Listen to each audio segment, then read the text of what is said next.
today, but I don't know if everyone maybe is not traveling as much as normal. I suspect that's the case.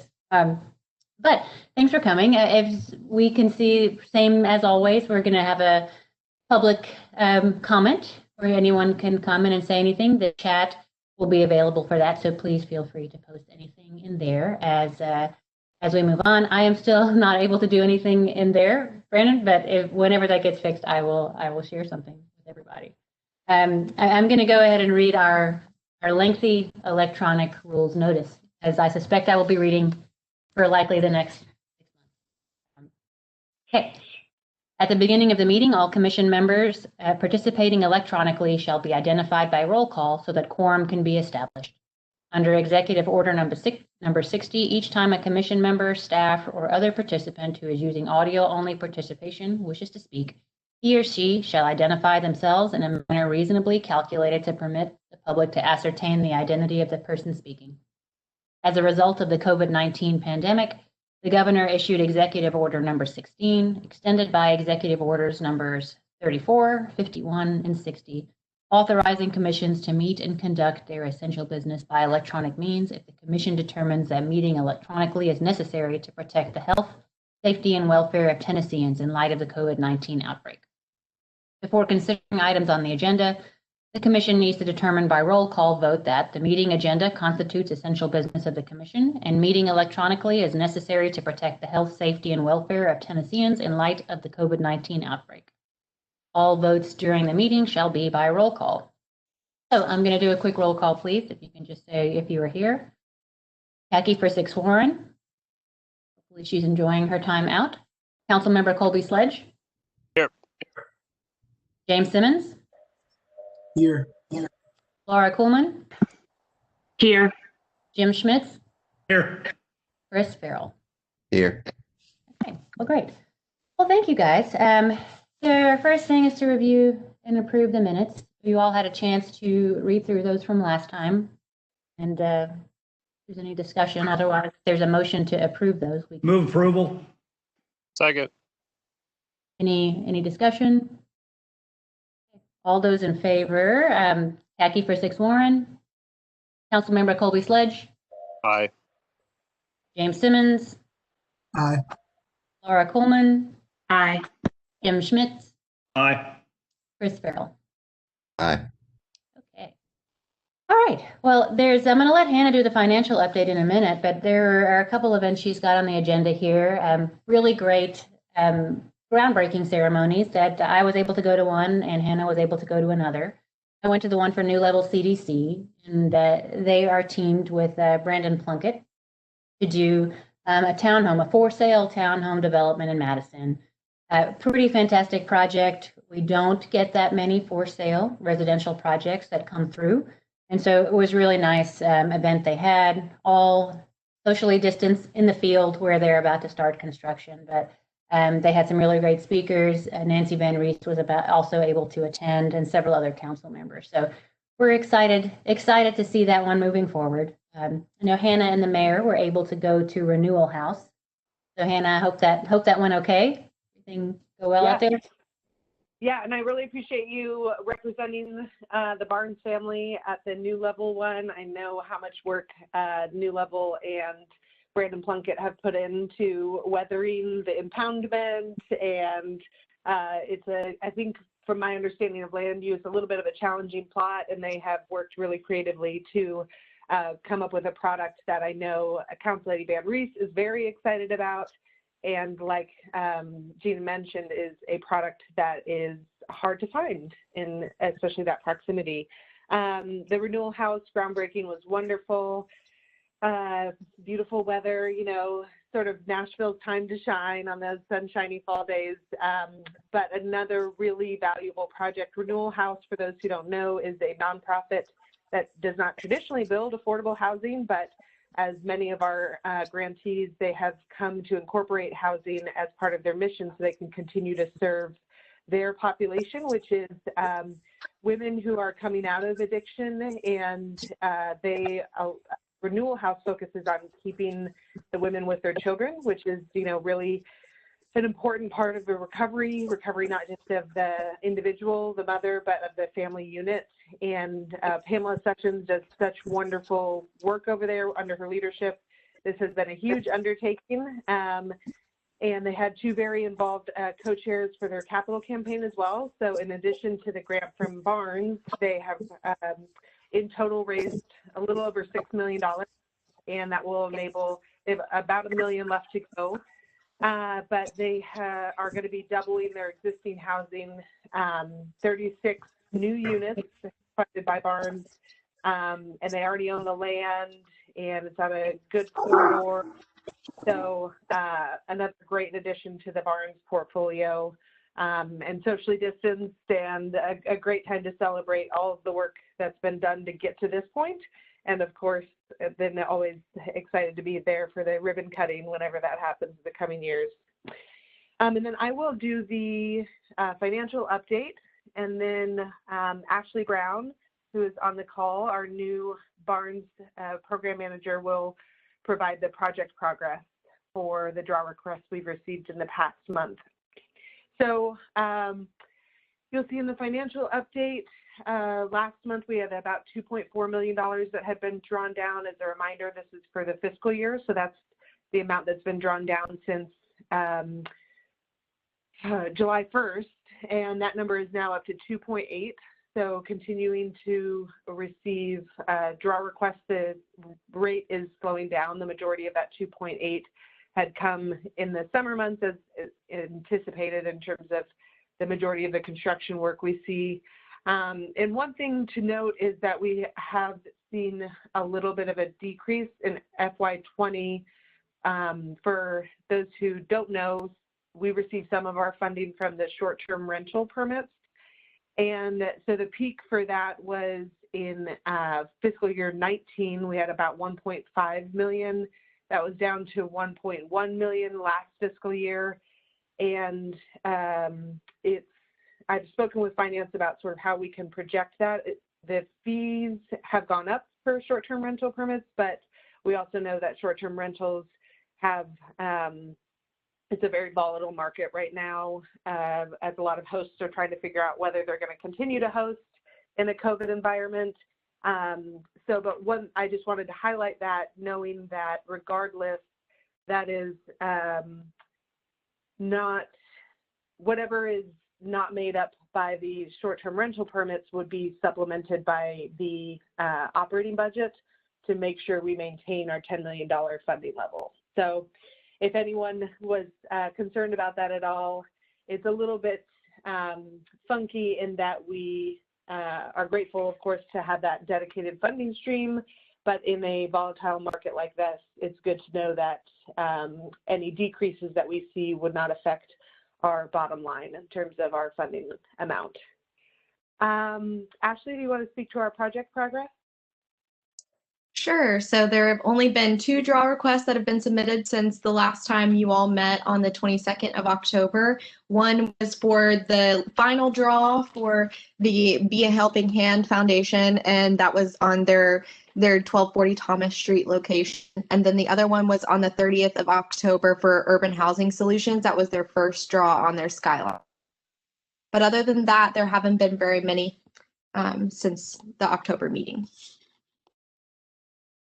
And one I do want to note, I see Terry Rapoon is here from Westminster. We have received 2 more draw requests that we're waiting for turnaround from the inspection.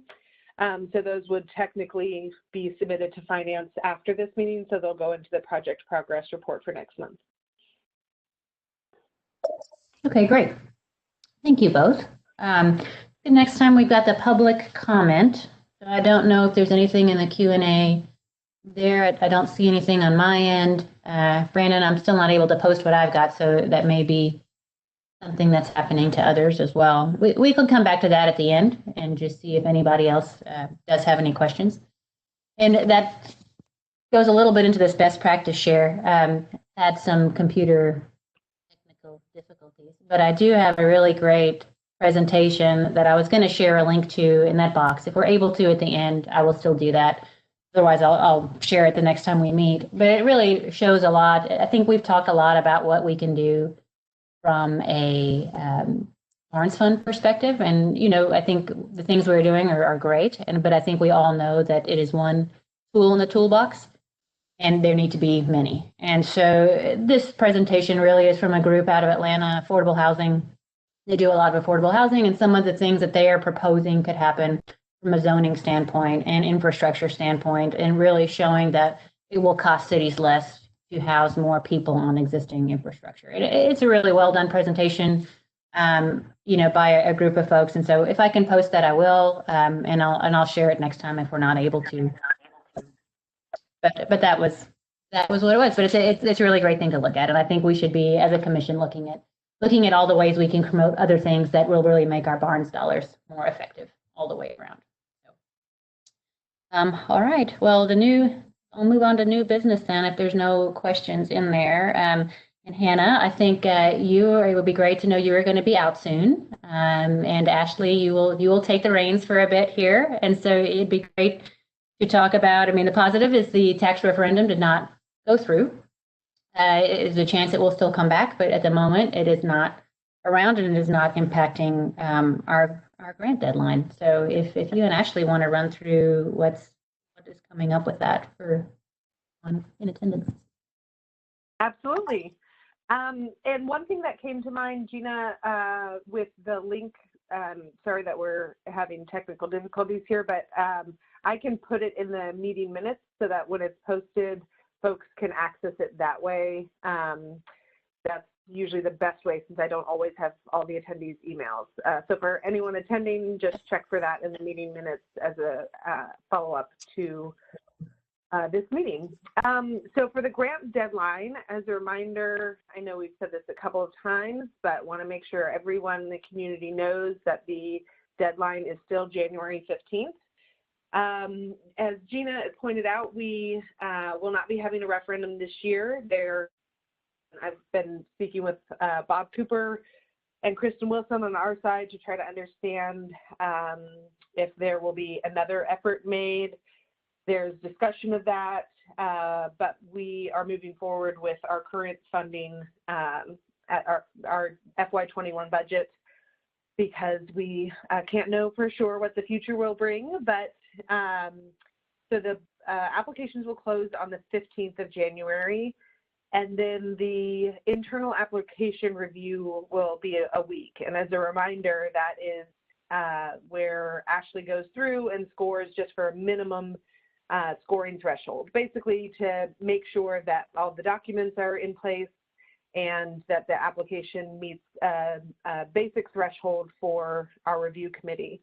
And then we'll have the review committee looking at the applications from January 22nd to February 15th. And then a review committee meeting the week of the 15th of February, with bringing the recommended awards for a vote at the February commission meeting, which will be on the 23rd. A couple of things. This is proposed, so if the commissioners have any feedback, we can make adjustments. Typically, I try to work the timeline so that it can come to a regularly scheduled commission meeting, but of course, we have enough lead time that if we think we need to build in a cushion, I can just send out a doodle to find a different meeting time. My one concern is this is a similar tempo to what we had in the last funding round, so that was in November of 2019. However, in the COVID environment,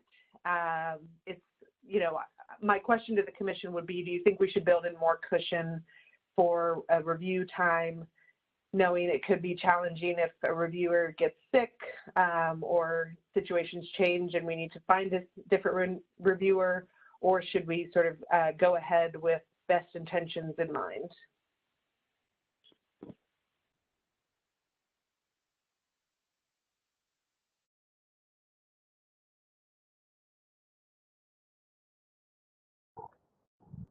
I think you just try and go ahead and, if you run into problems, then we deal with it at that point. But it's not really a predictable problem. Exactly. Okay. I agree, and I think we can even, have a situation where the review committee can have an alternate, or we can have some extra input, and then just plan to host all the meetings virtually. Is there any contrary opinion to that timeline? No, no. And I think, like you said, it may be wise, Hannah, to have a couple alternate folks already lined up in case you need them. I think that sounds great to me. Okay, great. And I will say that Ashley and I have been talking through the process a lot, and I know Colby mentioned at our last meeting that Ashley seemed like a perfect fit for this job. One thing I am really excited about is the grants process expertise that she brings. So I'm excited to see the ways that the process improves, and we're able to, have more maybe steady state going forward, so that grantees can anticipate what to expect. But we have discussed keeping it somewhat the same while making improvements this year, and then looking at ways that we can make larger adjustments in the future if those are needed. So for any attendees on the call, now that the commission is giving a thumbs up on the funding timeline, I'll post that along with the meeting minutes again, so you can see that. But you can anticipate that the awards would go to the commission at the February 23rd meeting, and then we would move those in front of council. The next item on the agenda, as Gina mentioned, I will be out beginning December 15th, and I'll be back in February. And Ashley is our new invoice guru. Any sort of approvals that you need for fast tracking, I'll be sending out an email to all of our grantees introducing Ashley. And actually, I put this agenda up before we had her confirmed email. So it's actually ashley.brown2@nashville.gov. Again, I'll be sending that information out. She's really going to stay focused on improving our invoicing process and making sure that all of our paperwork tracks from the application to the contract to the resolution to extension requests and documentation throughout our meeting minutes. So really excited to have that, especially as we are still sort of recovering from our learnings from the audit, making sure that all of our processes align.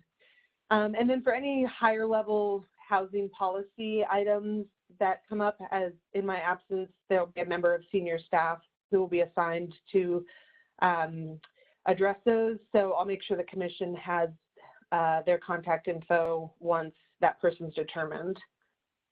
Before we move into the contract extensions, Gina, I just saw that you were made a presenter. If you want to share your screen. I'm having my own technical challenges, not just that is, I'm juggling between two different computers at the moment. I will spare you guys all the details, but I'm sure it is COVID related. I'm going to send that link, and then we can always share it. Yeah. Great. All right. Well, But then let's move contract extensions. Yeah, you can jump to those. Okay, great. So we have two grantees who are requesting grant contract extensions. I put this call out because I did not want these to have to come on Ashley's plate in my absence. So said to grantees who needs a contract extension between now and March. So I will read the text as it sits on your agenda so that we can make sure we're tracking the legislation numbers. Affordable Housing Resources is seeking an extension on the grant approved by RS 2017-965 and previously extended by RS 2019-1655. The following addresses are requested for a 12-month extension, and I have those as an addendum that I will read aloud for the minutes. AHR has continued cleaning up the titles on the donated lots, and they do have the financing in place to begin construction. I would like to bring these up for a discussion separately, so I'll pause there to hear from the commissioners on thoughts about that contract extension.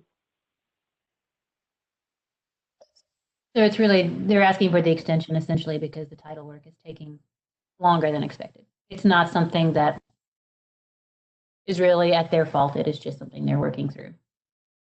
Yes, and again, I'll read the addresses for these: 751 22nd Avenue North, 3107A Albion Street, 612 Bixler Avenue, 634 Madison Boulevard, 141 Elmhurst Avenue, 811 Lena Street, 1704 12th Avenue North, 1620 12th Avenue North, 2525 Santee Avenue. And half of them are under construction contracts, but the other half are still title work complete, ready for development, or title issues still need to be resolved. So that's an issue that the commission has been informed about in the past with these back tax donated lots that require significant title cleanup that can delay, of course, the construction process. Hannah, just for informational purposes, can you verify what grant cycle it was originally granted and how long we extended last time, just to refresh memories? Yes, so they were the round 4, so that was 2017, and I also am working from multiple documents here. So 2017, and then previously extended for another 12 months in RS 2019-1655. So this would bring the total contract period to 4 years if this 12-month extension is approved. Thank you.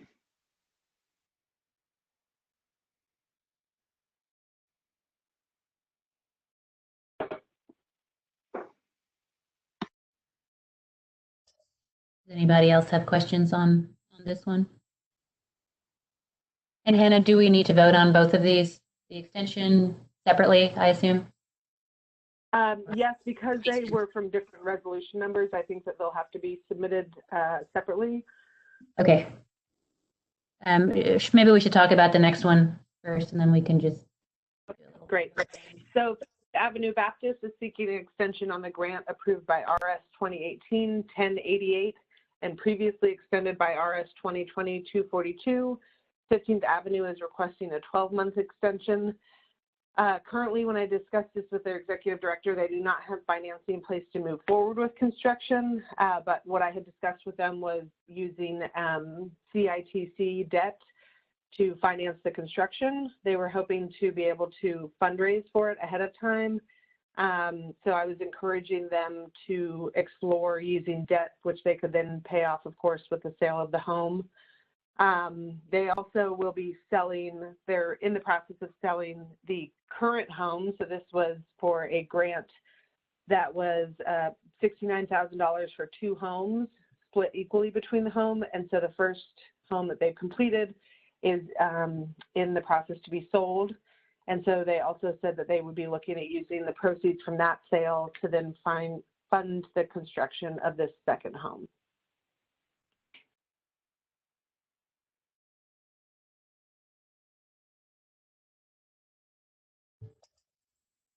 Does anybody have any questions on this one? And Hannah, I guess my question would be, what was the issue with the financing? Was it really just that a lot of that was all the things you said were in motion and they could not get the financing, or what was the real issue there? What was communicated to me was that they were hoping to be able to find the funding through donations. It's this specific home is designated for young women aging out of foster care, so they were pursuing some funding specifically for that population. But if what I had said was, you know, I appreciate that, but of course the commission has a responsibility to track the contracts and make sure that the projects are being completed within a reasonable amount of time. So would love to hear from you all the discussion on, you know, we can approve today and I can provide recommendations to 15th Avenue that, you know, sort of what would be the criteria or suggestions you have for making sure that this moves forward. We can't, of course, put conditions, I don't think, on the vote, but I have been working with the executive director and I'm trying to encourage looking at some of those creative financing options to make sure the project is able to initiate construction. Chair, I have a question if that's all right. Oh, Yeah. thanks. Hannah, you mentioned that you've been talking with the executive director. Have you gotten any sort of response on to your suggestion about the financing options? Yes, she said she is considering but would not be able to access that until this current project has sold. So she said she does have a preferred CITC banker, and so I suggested that we stay in touch after the project is sold to see what the status of access to that debt would be. And what's the timeline for the sale, Hannah? Do they have any kind of timeline for the sale of the other project? Yes, so that was going to be completed before the end of this month.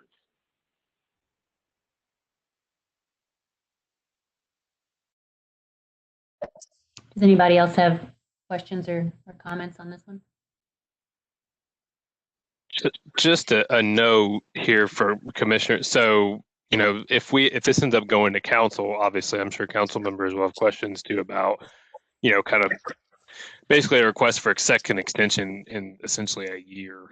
And I know that we put in those, and I sponsored the sort of clawback provisions, or at least the consideration of it for cases not really like this because of them, you know, I'm gonna say the relatively small amount of money. It's never a small amount of money, but relative to other grants that we give and things like that. But I will say that, you know, I know something that we've all been sensitive to has been the fact that we'll have another audit that will come up that we all voluntarily requested, and stuff like this is, you know, if 2 extensions are granted in a 12-month period and it ends up that it takes what could potentially be 4 years to build 2 units, that's just something we have to consider when we go forward on future grant applications. Is, you know, this was part of a capacity building grant. We know that organizations that were part of this program were,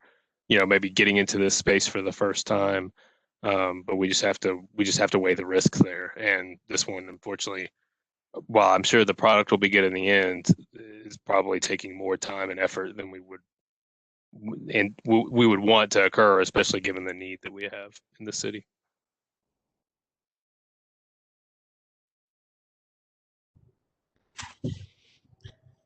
Yeah, I agree with Colby. It's not a great look for us or them to be having to extend this again for financing concerns. I don't recall, you know, what the grant application said about their financing, but I mean, I do think we don't need to get in the habit of doing this for sure. Yeah, I agree with that. I mean, I think for the first one, why I was asking about the titles, I mean, a lot of that is sort of put onto our grantees, and it does take some legal work and time to figure that out.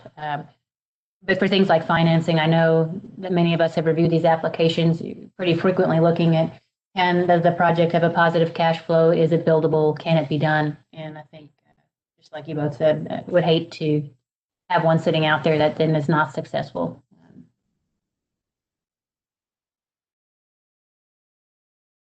I agree.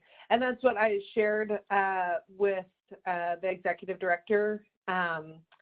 So what I would propose is putting it up for the vote, but also that I could bring an update in 3 months, both when I'm back from leave, but also sharing with the director the concerns from the commission about the financing, and that we would like to see that basically we don't want the project to wait on fundraising efforts, just of course with given the environment, and so request an update from the grantee in 3 months about the financing, and then that's one consideration for the commission.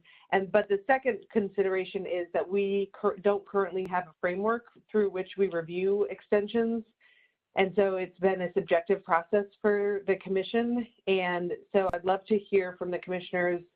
I'd like to put in place, you know, a short sort of questionnaire for grantees that are requesting an extension, and what sort of questions the commission would like to see included, so that you're able to have an objective framework in making these considerations going forward. And that way as well, then grantees sort of know what criteria they would need to make.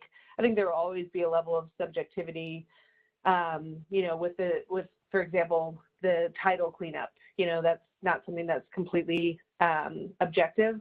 But I think some things that come to mind are, you know, is financing already in place or not? What's the scale of the project? Sharing about the specific challenges that the project has incurred. And I can draft that framework, but I wanted to hear from commissioners today about what sort of things you would like to see included on something, so you can make a standard analysis of those extensions going forward. Well, I'm way more inclined to approve or to feel good about approving something that is out of their control. You know, I mean, so the title cleanup, we know that process is not terribly predictable and can take a long time. You know, I think if there's another, you know, unexpected issue, I'd like to sort of know, you know, what went awry, you know, because in our application, you know, in their application, we do ask about other sources of funding and generally have, you know, a good idea about whether they've got it lined up or not when we make the grant, I think.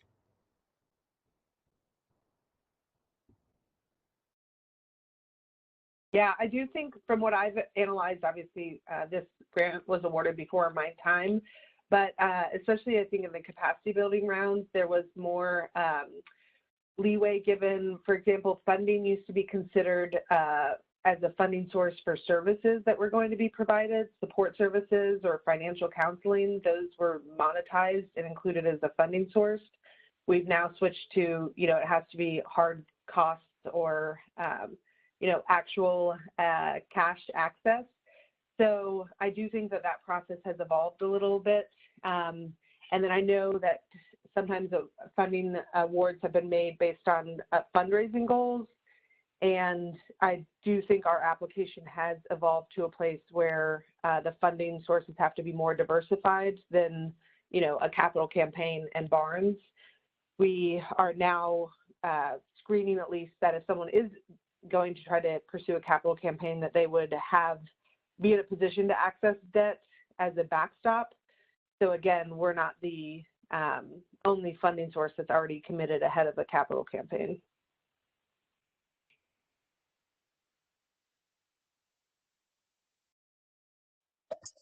So Hannah, you know, just to be clear on, you know, if I'm going back to this 15th Avenue Baptist, you know, when you were saying, you know, before we put any formal motions, we're allowed to discuss it a little bit more. You know, you're saying you could come back in 3 months after sort of seeing how their sale went and where they are.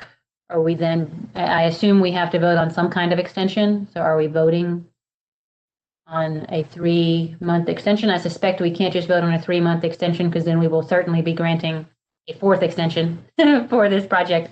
And, you know, kind of to what Colby was saying earlier, I don't think that that really looks great for the commission or for 15th Avenue Baptist. So I'm just trying to think through. You know, I certainly don't want to take any funding away from somebody who's trying to make the project work, but we also don't want to let it go indefinitely. Yeah. Councilman. Oh, I was going to build on to that. To that end, the extension they got last time, what does that take them out to right now? Like what month and year? So that only takes them to this month of this year. It was a 6-month extension. Got it. So if the extension is not approved today, that would be the end of their contract.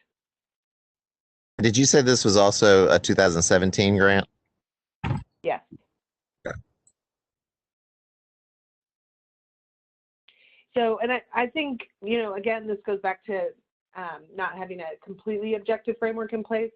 To what Gina said, you know, there has been a good faith effort made by the organization, the grantee, to continue the work, you know, submitting draw requests. They're clearly making progress, but, you know, it's not necessarily on the timeline that we see with compliance with, you know, a traditional 24-month contract.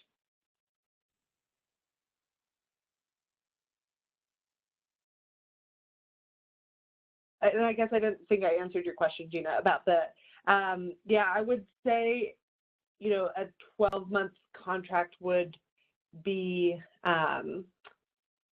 most appropriate for a couple of reasons. If there's going to be an approval today, the money can't go out in this round anyway. So it's not like it can be, you know, put to use somewhere else in the meantime. And assuming that we would be on the same sort of cycle for putting out funding in the future, if we found ourselves in the same position 12 months from now and chose not to approve an extension, then that funding could be wrapped up into the fall round for next year. And then I would say what we could put in place are reporting mechanisms to have the project, the grantee come in, you know, or join the meeting and share an update to provide the commission with sort of a good faith sense that the project can be completed in the next 12 months.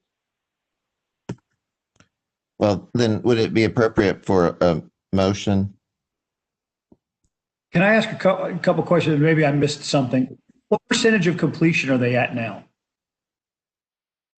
They received $69,000 for 2 homes, and they have completed 1 home. So technically 50% of the entire grant project.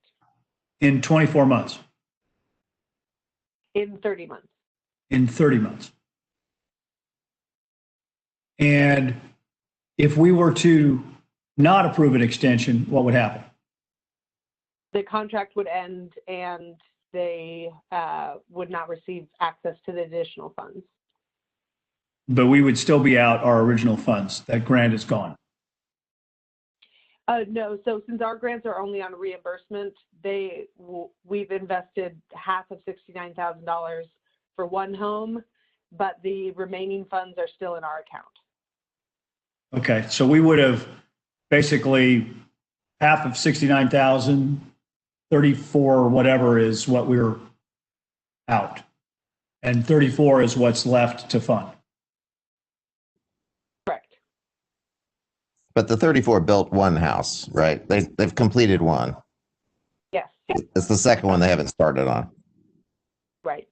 Right. So that would mean that a 6-month extension wouldn't be sufficient, or, well, the last 6-month extension was not efficient for them to complete anyway. So we need at least 12 months for approval. Is that correct? Correct. So like 12 months won't be enough. If they were to start construction right away, 12 might do it, but that would mean they would really have to sell that other project and really have the funds to complete the other one. Even 12 months for, like we're saying, someone that doesn't do this all the time, I think is going to be a bit of a challenge. Do we have any what's our level of confidence that they could do that at this point after all that's happened? That's, I think, what's been challenging. And with our, you know, this is a capacity building grant. So in some ways we know that the timeline is not necessarily the same as our grantees that have been doing this for 30 years. So, you know, in terms of risk tolerance, I think that's worth taking into consideration. But that's why I would want to put in, you know, reoccurring reporting from the grantee, because I don't want us to just come here 12 months from now and there still hasn't been a building permit pulled. I would feel comfortable communicating to the grantee, here's the things that we would need to see occur in the next 3 months before your report, you know, having your financing in place and, you know, pulling a building permit before we would, you know, otherwise we still can exercise that clawback provision. I'm going to tell you, I have a hard time. I understand it's not a great deal of money, and I understand the situation with them being not experienced, et cetera, but I have a hard time taking public money and throwing good money after bad when it could be used in maybe some other situation. That's one person's opinion.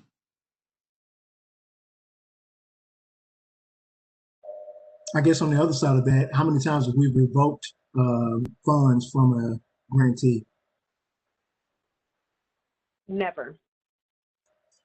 So I don't think we start now. I think to your point, Hannah, I think we need to probably push forward, but then also put some contingencies or stopgaps in there, like you mentioned, a 3-month review, something like that, so we can help them push forward.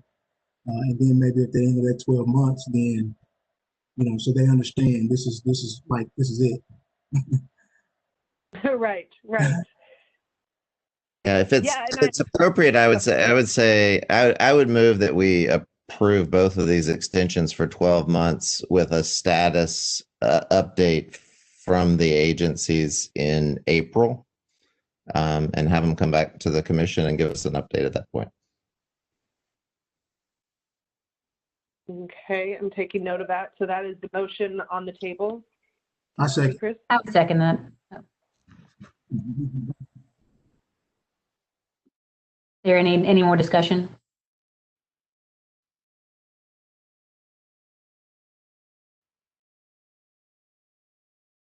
No? Okay, if there's no more discussion, I'm gonna do our roll call. And so Hannah, just for on a technicality standpoint, do I have to do both of these separately? Again, just so I should go through affordable housing resource and read the motion on the table, and the same thing for 15th Avenue Baptist, or can I just say, I mean, because essentially we're going to say the same for both. Please I vote believe on that them separately. Okay. Thank you. All right, legal voice weighed in. All right. Okay, so the motion on the table is for affordable housing resources to get a 12-month extension with a report back in April to the commission. Khaki for 6 Warren. Councilman Colby Sledge. Aye. James Simmons. Aye. Laura Coolman. Aye. Jim Schmitz. Nay. Farrell. Aye. Okay. All right, I'm going to move to the next one. So the motion for 15th Avenue Baptist, this one's 15th Avenue Baptist. This is the one we were discussing that did not have the title issue. So this one is to extend it for an additional 12 months with a report back in April. Khaki for 6 Warren. Councilman Colby Sledge. Aye. James Simmons. Aye. Laura Coleman. Aye. Jim Schmitz. Nay. Chris Farrell. Aye. Okay. All right. Thank you all for that discussion. I will make note, I'll let the grantees know that they will be on the April agenda to come give an update, and that they should be able to speak to the progress, the financing, and I will make it very clear that this will be the last extension that they will be able to have access to. I think that's something that I've heard from this discussion.